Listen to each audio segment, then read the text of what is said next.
நடந்து கொண்டிருக்கிற எங்களது அன்பு தலைவர் மருத்துவர் அன்புமணி ராமதாஸ் அவர்களை மீண்டும் ஒரு முறை தலைவராக தேர்ந்தெடுத்த தேர்தல் அமைப்பு குழுவினருக்கும் நமது அருமை பாட்டாளி சொந்தங்களுக்கும் பணிவான வணக்கத்தையும் நன்றியையும் இந்த நேரத்தில் தெரிவித்துக் கொண்டு, உண்மையில் கடினமான காலகட்டங்களை பாட்டாளி மக்கள் கட்சி சமீப காலங்களில் கடந்து வந்தது. கத்தி எடுத்து எவங்கூடையும் சண்டை போடணும்னா தாராளமா சண்டை போட்டுருவோம்.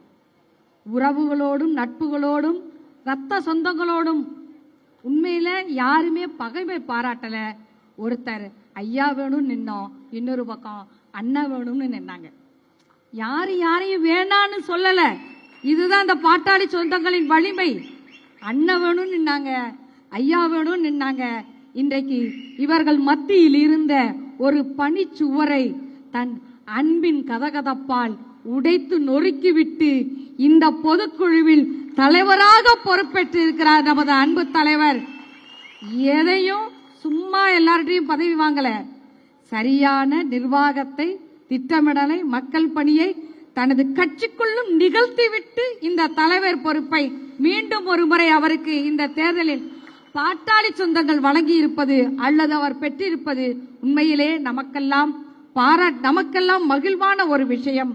நமது சட்டமன்ற உறுப்பினர் மருத்துவ முனைவர் சௌமியா அவர்கள் அரசியல்ல பெண்களுக்கான குரல்ங்கிறதே ரொம்ப பலவீனமான குரல் தான். அவ்வளவு சீக்கிரம் ஆணாதிக்க சமூகத்தில் பெண்களுக்கான இடமோ குரலோ மறுக்கப்பட்டு கொண்டிருக்கிற இந்த நேரத்தில் பெண்களுக்கான குரல் மனிதநேய குரலாக எல்லா களத்திலும் ஒலிப்பதற்கான ஒரு காரணகர்த்தாவாக பாட்டாளி மக்கள் கட்சி ஒரு பெண்ணுக்கு, மகளிருக்கு இவ்வளவு பெரிய அங்கீகாரத்தை வழங்கி இருக்கிறது.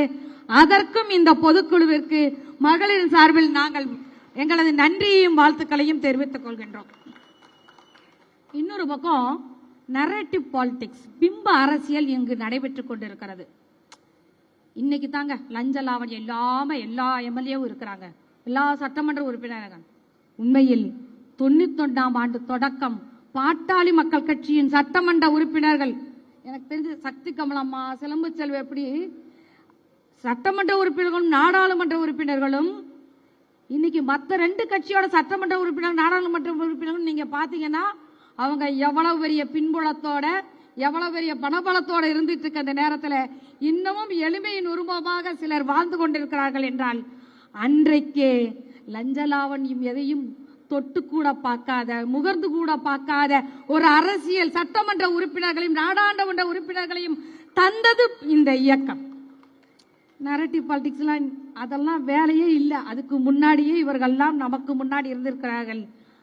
எனவே அந்த இயக்கத்தில் நானும் ஒரு அங்கத்தினராக 2016 தொடக்கம் மருத்துவர் ஐயாவால் நீங்க வாங்க இந்த இயக்கத்துக்கு, உங்களுக்கான எல்லா சுதந்திரமும் கவிஞராக நாங்கள் தருகிறோம் என்று ஐயாவின் அந்த குரலின் மூலமாக அடையாளம் காணப்பட்டு திருநெல்வேலியில் முதல் முறையா மருத்துவர் அன்புமணி ராமதாஸ் அவர்களின் உரையை கேட்டபோது கொஞ்சம் வெக்கமா இருந்தது இந்த துண்டை தோல்ல போட்டுக்கிறதுக்கு.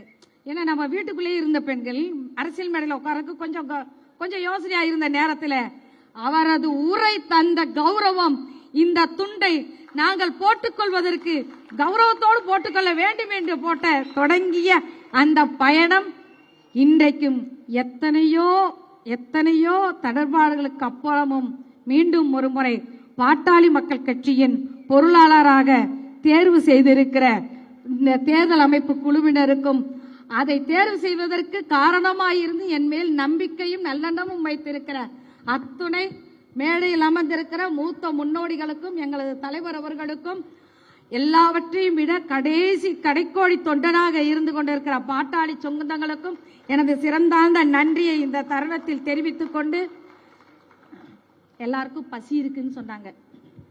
உண்மையில் தமிழகத்தின் தலைமுறையை காக்க வேண்டிய பசி தீராது எங்களுக்குள் இருக்கிறது. இந்த தலைமுறையின் மகளிரை போதைப் பொருட்களிலிருந்தும் இந்த மதுவிலிருந்து மீட்டெடுக்க வேண்டிய பசி எங்களுக்கு தீராது காத்திருக்கிறது.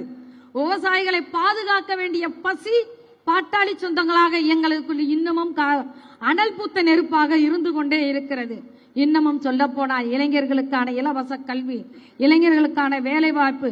முந்திலாம் காக்காசானால் கவர்மெண்ட் வேலைப்பாங்க, இன்னைக்கு கவர்மெண்ட் வேலை வாங்கிட்டு எங்களுக்கான பணம் கிடைக்கல, ஊதியம் கிடைக்கல, ஓய்வூதியம் கிடைக்கல அல்லாடிட்டு இருக்க நேரத்தில் இல்லை, எல்லோரையும் பாதுகாப்பாக வைக்க போகின்ற அரசாகவும் அதை ஆளுகின்ற தலைவராகவும் எங்களது தலைவர் பொறுப்பேற்கக்கூடிய நாளை காத்திருக்கக்கூடிய பசி ஒன்றுதான் எங்களது பெரும் பசியாக இருக்கிறது. அந்த பசியை அடுத்து வருகின்ற காலங்களில் 2031 தலைவரை முதல்வராக ஆக்குகின்ற உறுதிமொழி ஏற்று நாங்கள் செயல்படுவோம். நன்றி நன்றி என்று கூறி விடைபெறுகிறேன். நன்றி. உங்களோடு பயணம் தொடர்ந்து பயணிப்பேன். நன்றி.